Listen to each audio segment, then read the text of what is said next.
மிக்க அன்பர்களே, தோழர்களே, அல்லாஹ் நல்லடியார்களே, பெரியோர்களே, சகோதரர்களே, அல்லாஹ் ரப்புல் ஆலமீன் நம்ம எல்லாம் முஃமின்களாக, முஸ்லிம்களாக ஹஜ்ரத் முஹம்மது ரசூலுல்லாஹ் ஸல்லல்லாஹு அலைஹி வஸல்லம் அவருடைய உம்மத்தார்களாக படைத்து பரிபாலித்துக் கொண்டிருக்கின்றான் என்று சொன்னால் இது அல்லாஹ் மீது செய்த மிகப்பெரிய கிருபை, மிகப்பெரிய கருணை.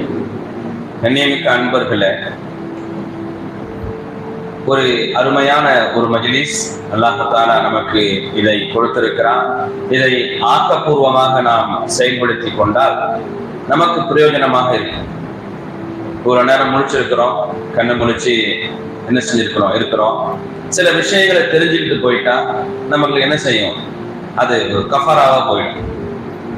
ஹஜ்ரத் கிப்லா அவங்க சொல்லும் பொழுது குரான் சம்பந்தமான சில விஷயங்களை, ஏன் குரான் இறங்கின மாதம் என்பதன் காரணமாக குரான் அது சம்பந்தமான சில விஷயங்களை சொன்னா கொஞ்சம் பிரயோஜனமா இருக்கும் அப்படின்னு சொல்லி சொன்னாங்க. இது கொல்லம்பற்றையில ஊசி விக்கிற மாதிரியான கதை.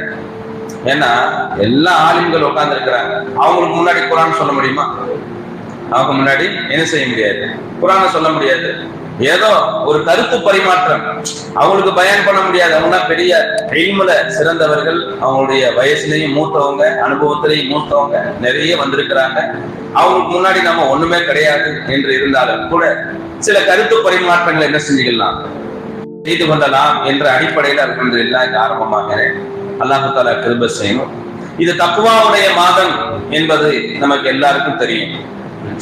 லஅல்லக்கும் தத்தகும், அல்லாஹ் தஆலா இந்த நோன்பை கடமையாக்கியதற்கு பின்னால் சொல்லக்கூடிய வார்த்தை, நீங்கள் தக்வாதாரிகளாக ஆகலாம். என்ன சொல்றான், நீங்க என்ன செய்யலாம், தக்வாதாரிகள். தக்வானா என்ன? முதல்ல தக்வானா என்ன? பயம், பயபக்தி. சரி, இந்த பயம் என்ற வார்த்தைய தமிழ்ல பயம்னு சொல்றோம், தமிழ்ல பயம்னு சொல்றோம். அல்லாஹ் தக்வான்னு என்ன செய்யறான், அரபில சொல்றான். ஆனா இன்னும் ரெண்டு வார்த்தையை கூட அல்லாஹ் தஆலா குர்ஆன்ல சொல்றான். தெளிவா கேட்டுக்குங்க, என்ன செய்யுங்க, தெளிவா கேட்டுக்குங்க. இன்னும் ரெண்டு வார்த்தையை கூட சொல்றான். அதுக்கும் தமிழ்ல நம்ம பயம் தான் சொல்றோம். என்ன? ஹவுஃப், ஹவுஃப்னாலும் பயம் தான் சொல்றோம். ஹஷியத், ஹஷியத்னாலும் பயம் தான் சொல்றோம். தக்வா, தக்வானாலும் பயம் தான் சொல்றோம். மூன்று விதமான பயங்களை பத்தி அல்லாஹ் தஆலா குர்ஆன்ல சொல்றான். அது மூணுக்குமே தனித்தனி விளக்கம் இருக்குது, தனித்தனி விளக்கம் இருக்குது. ஆனா அந்த மூணையுமே நம்ம வெறும் தக்வா, அதாவது பயம் அப்படின்ற ஒரே வார்த்தையில சுருக்கிட்டோம். தக்வா அப்படின்னு சொன்னா என்ன? நாம அல்லாஹ்வுக்கு மாறு செய்வதை நாம பயப்படுவதற்கு பேர் தான் தக்வா. அல்லாஹ் எதை சொன்னானோ அதை செய்யறது, எதை அவன் வேணாம்னு சொன்னானோ அதை விடுறது, எது சந்தேகமாக இருக்கிறதோ அதையும் விடுறது. இப்படி சந்தேகமானவைகளையோ இல்ல அல்லாஹ்வுக்கு மாறு செய்யக்கூடிய விஷயங்களையோ நாம நெருங்கினா அப்ப ஏற்படக்கூடியதுக்கு பெயர் தக்வா. விளங்குதா? தக்வான்னு சொன்னா, தக்வானா என்ன? நாம அல்லாஹ்வுக்கு மாறு செய்து விடுவோமோ என்ற ஒரு ரீதியை ஏற்படுறதுக்கு பேர் தான் தக்வா. புரிஞ்சா? உதாரணத்துக்கு கடைக்கு போறோம், நல்லா பசியா இருக்கு, 2 மணி ஆயிடுச்சு பகல்ல. என்ன செய்யறோம், பசியா இருக்கு, பார்த்தா பெரிய பிஸ்மில்லா பிரியாணி போட்டிருக்கான், வெளியில பார்த்தா போர்டு. ஆனா உள்ள போய் பார்த்தா அதுக்கான அடையாளமே இல்லை. இப்ப நம்ம என்ன செய்யலாம், ஆமா என்ன வெளியில பிஸ்மில்லா பிரியாணி போட்டுட்டு உள்ள எந்த அடையாளமுமே இல்லையே, ஆளுங்கெல்லாம் வேற மாதிரி தெரியுறாங்கல்ல. இப்ப என்ன செய்யலாம், ஒரு நார்மலா ஒரு சின்ன மீல்ஸ் வாங்கி சாப்பிட்டு போயிடலாம்.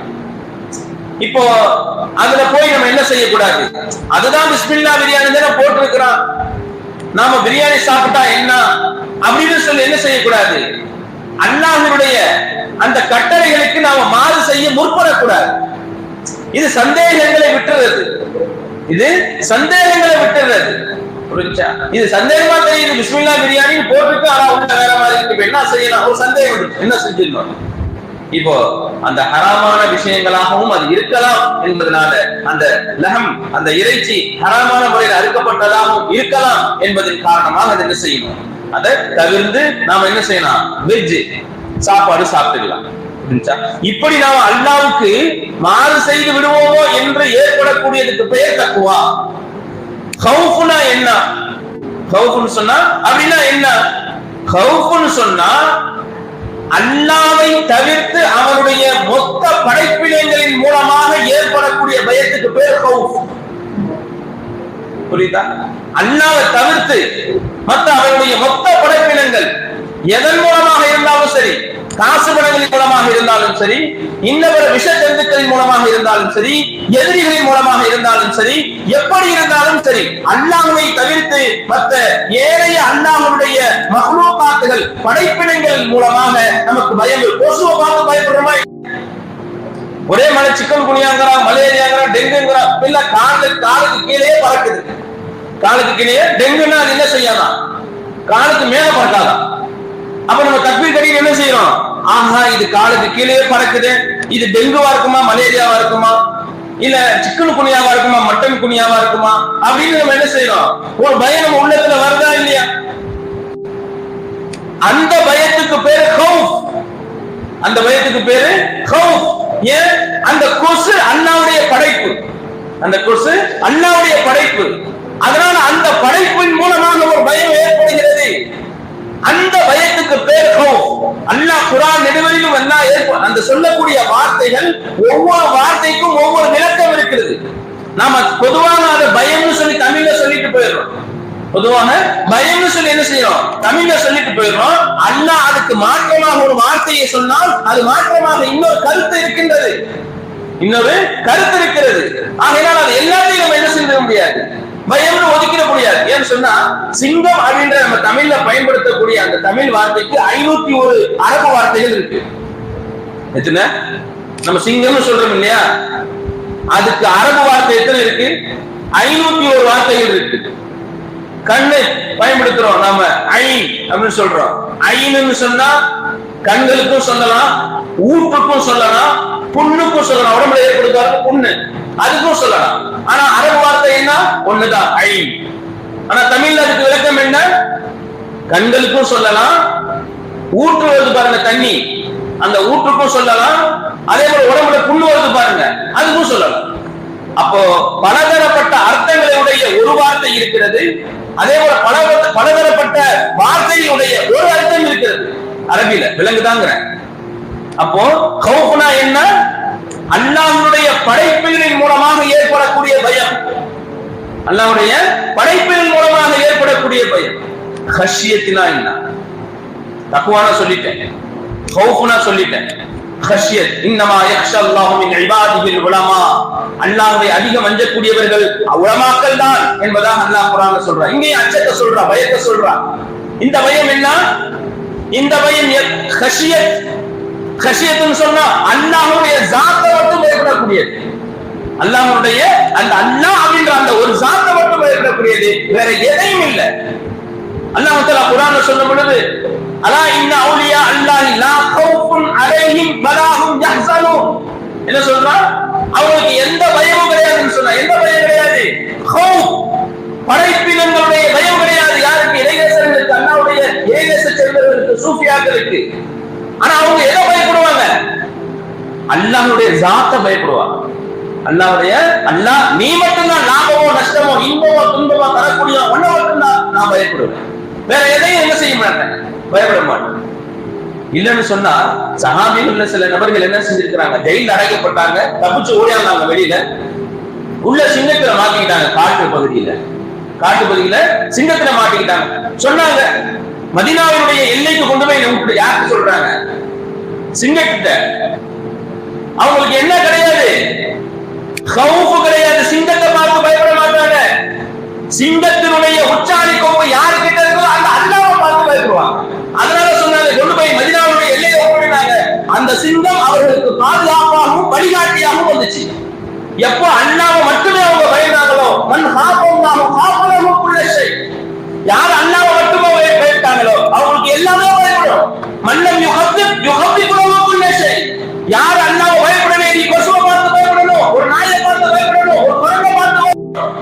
புரியுதா கேட்கிறேன்? அப்ப என்ன கௌஃப்னா என்ன? அல்லாஹ்வுடைய படைப்புகளின் மூலமாக ஏற்படக்கூடிய பயம். தக்வானா என்ன? அல்லாஹ்வுக்கு மாறு செய்து விடுவோமோ என்று ஏற்படக்கூடிய பயம். கஷ்யத்னா என்ன? அல்லாஹ்வுக்கு மட்டும் பயப்படக்கூடிய பயம், அல்லாஹ்வை மட்டும் பயப்படக்கூடிய பயம். புரியுதா? அதனால இந்த தக்குவானா இதுல அல்லாஹ் பயம்னு சொல்லி இருக்கிறானே, இந்த பயம் என்னால விளங்கிக்குங்க. 3 விதமான பயங்கள் இருக்குது, 3 விதமான விளக்கங்களும் இருக்குது. புரியுதா? இன்னொரு உலமாக்கள் நிறைய இருக்கிறீங்க, உலமாக்கள் நிறைய இருக்கிறீங்க, சும்மா தொட்டு வச்சுட்டு போற. நாம கலிமா யூஸ் பண்றோம், லா இலாஹ இல்லல்லாஹ், லா இலாஹ இல்லல்லாஹ் முஹம்மதுர் ரசூலுல்லாஹ். குர்ஆன் சார்ந்த விஷயங்களை கொஞ்சம் சொன்னா பிரயோஜனமா இருக்கும் என்பதின் காரணமாக இந்த சில விஷயங்கள் என்ன செய்யணும் சொல்ற. 10 நிமிஷம் சொன்னாங்க ஹஜ்ரத் அவங்க, அவ்வளவுதான், 10 நிமிஷம் ஆக போகுது. அல்லாஹ் 3 விதமான கலிமாக்களை குர்ஆன்ல சொல்றான். நாம ஒரு கலிமாவை சொல்றோம், லா இலாஹ இல்லல்லாஹ்னு சொல்லி.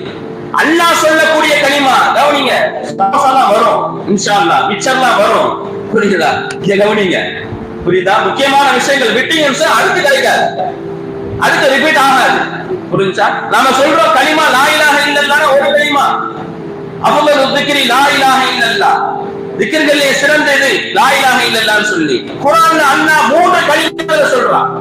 குர்ஆன்ல அல்லாஹ் 3 கலிமாக்களை சொல்றான். என்ன? அல்லாஹ் சொல்லக்கூடிய கலிமா, அடியார்கள் சொல்லக்கூடிய கலிமா, நபிமார்கள் சொல்லக்கூடிய கலிமா. அல்லாஹ் சொல்லக்கூடிய கலிமா என்ன? அல்லாஹ் குர்ஆன்ல சொல்றான், லா இலாஹ இல்லா அன இன்னி அனல்லாஹ், லா இலாஹ இல்லா அன ஃபஅபுதுனி. என்ன சொல்றான்? நிச்சயமாக நான் தான் அல்லாஹ், நிச்சயமாக நான் தான் அல்லாஹ், என்ன தவிர வேறு இலாஹ் உங்களுக்கு கிடையாது, எனவே என்னை வணங்குங்கள் என்பதாக ஏற்படக்கூடிய அந்த வார்த்தையை பார்த்தீங்கன்னு சொன்னா இது அல்லாஹ் சொல்லக்கூடிய கலிமா. ஃபஅபுதுனி சொல்றான், என்ன வணங்குங்கன்னு சொல்றான். புரியுதா? லா இலாஹ இல்லா அன, என்னை தவிர உங்களுக்கு வேறு இலாஹ் கிடையாது என்பதாக அல்லாஹ் தஆலா குர்ஆன்ல சொல்றான். புரியுதா? அதே போல நபிமார்கள் சொல்லக்கூடிய கலிமா சொன்னாங்களா இல்லையா? லா இலாஹ இல்லா அன்த. ஹஜ்ரத் திப்லா அவர்களுக்கு எல்லாம் விளங்கும், ஏன் சொன்னா அரபி வாசகமா இருக்கிறதுனால இலா அப்படின்னு லா இலாஹ இல்லா அன்தனா என்ன, எதிர்மறையில இருக்கிறவங்க பார்த்து சொல்றது, அனனா என்ன தன்னை பத்தி சொல்றது. புரிஞ்சா? அப்போ யூனுஸ் அலைஹிஸ்ஸலாத்து வஸலாம் அவங்க மீன் வயித்துல இருக்கும்போது அந்த சம்பவத்தை ஹஜ்ரத் அவங்க சொன்னாங்க. அங்க என்ன வார்த்தையை பயன்படுத்தினாங்க? லா இலாஹ இல்லா அன்த சுப்ஹானக இன்னி குன்து மினல் ஸாலிமீன். அல்லாஹ்வை பார்த்தே சொன்னாங்க, யா அல்லாஹ் உன்னை தவிர வேற இலாஹ் கிடையாது, நீ பரிசுத்தமானவனாக இருக்கிற, நீ பரிசுத்தமானவனாக இருக்கிற, நீ என்ன செஞ்சிட்ட என்ன காப்பாத்தின்னு சொல்லி என்ன செய்றாங்க? அல்லாஹ்வை நேரடியாக பார்த்து சொன்னார்கள். யூனுஸ் அலைஹிஸ்ஸலாத்து வஸலாம் என்ன வார்த்தை பயன்படுத்தினாங்க? லா இலாஹ இல்லா அன்த சுப்ஹானக இன்னி குன்து மினல் ஸாலிமீன். அடியார்கள் சொல்லக்கூடிய கலிமா அல்லாஹு லா இலாஹ இல்லா ஹுவல் ஹய்யுல் கய்யூம். இது அடியார்கள் சொல்லக்கூடிய கலிமா. அல்லாஹ் சொல்லக்கூடிய கலிமா 1, நபிமார்கள் சொல்லக்கூடிய கலிமா 2, அடியார்கள் சொல்லக்கூடிய கலிமா 3. கலிமா 3 விதமாக இருக்குது, கலிமா 3 விதமாக இருக்குது. நாம சொல்லும்போது என்ன சொல்றோம்? லா இலாஹ இல்லல்லாஹ். நபிமார்கள் உயர்ந்தவர்கள், மேன்மையானவர்கள், அல்லாஹ்வை ஷுஹூது செஞ்சு சொல்வாங்க, லா இலாஹ இல்லா அன்த, யா அல்லாஹ் உன்னை தவிர வேற இலாஹ் இல்லை. அல்லாஹ் தனக்கே உரிய பாணியில சொல்லுவான், லா இலாஹ இல்லா அன, என்ன தவிர வேற இலாஹ் கிடையாதுன்னு சொல்லி. புரியுதா? அதனால விஷயங்கள் குர்ஆன்ல இருந்து சில விஷயங்களை சொல்லி முடிக்க வேண்டும் என்பதாக ஆணையிட்டு இருந்தாங்க. அதனால சிந்தனைகளுக்கு நான் என்ன செஞ்சிருக்கிறேன், ஒரு விஷயத்தை தூண்டி விட்டு இருக்கிறேன். சிந்திச்சு பாருங்க குர்ஆன். அஃபலா யததப்பரூனல் குர்ஆன். நீங்க குர்ஆனை என்ன செஞ்சு பார்க்க வேணாமா, ஆராய்ச்சி செஞ்சு பார்க்க வேணாமா அப்படின்னு அல்லாஹ் தஆலா குர்ஆன்ல கேட்கிறான். இந்த குர்ஆன் இறங்கிய மாதத்துல குர்ஆனை நாம என்ன செய்வோம்? ஆராய்வோம். அல்லாஹ் குர்ஆன்ல சொல்றான், யுதில்லு பிஹி கதீரா வ யஹ்தி பிஹி கதீரா. இந்த குர்ஆனை கொண்டு அதிகமானவர்கள் கேட்டும் போனார்கள், அதிகமானவர்கள் என்ன செஞ்சாங்க? ஹிதாயத்திலும் வந்தார்கள். வமா யுதில்லு பிஹி இல்லல் ஃபாஸிகீன். பாவிகளை தவிர யாரும் வழிகட்டு போகல. அல்லாஹ் தஆலா அந்த பாவிகளுடைய கூட்டத்தை விட்டு நம்மளை காப்பாற்றி வழி நம்ம என்ன செஞ்சிட்டோம்? அல்லாஹ்வுடைய ஹிதாயத்துல வந்த மக்களாக ரப்பல் ஆலமீன் நம்மை ஆக்கியல் புரிவானாக. வாஹிரு தஅவானா அனில் ஹம்துலில்லாஹி ரப்பில் ஆலமீன். அஸ்ஸலாமு அலைக்கும் வ ரஹ்மத்துல்லாஹி வ பரகாத்துஹு.